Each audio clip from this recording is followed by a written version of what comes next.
কুমিল্লায় বন্যা কবলিত মানুষের পাশে দাঁড়িয়েছে বিভিন্ন বেসরকারি সংগঠন ও মানবিক ব্যক্তিবর্গ। সরকারি পুনর্বাসনের পাশাপাশি ক্ষতিগ্রস্ত মানুষকে স্বাভাবিক জীবনে ফিরিয়ে আনতে উদ্যোগ নেওয়া হয়েছে আগে থেকেই।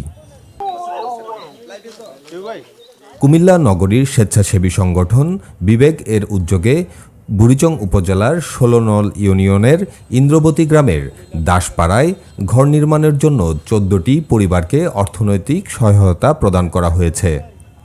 বন্যায় গৃহহীনদের মাঝে এই অর্থ সহায়তা প্রদান করেন বিবেক এর প্রতিষ্ঠাতা চেয়ারম্যান ইউসুফ মোল্লা টিপু।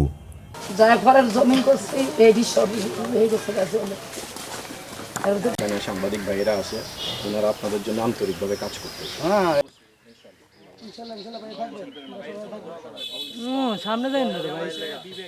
ইন্দ্রবতী গ্রামে হিন্দু ধর্মাবলম্বী অন্তত ১২টি পরিবারের মাথা গোঁজার ঠাঁই মাটির ঘর বন্যায় ভেঙে পড়ে। পরিবারের সদস্যদের নিয়ে এসব মানুষ মানবেতর জীবনযাপন করছেন। ক্ষয়ক্ষতির শিকার হয়ে আরও অনেকে।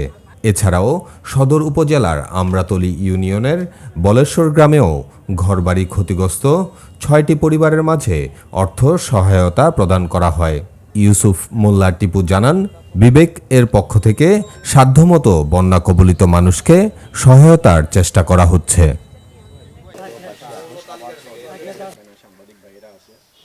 কুমিল্লার কাগজ, নিউজ ডেস্ক।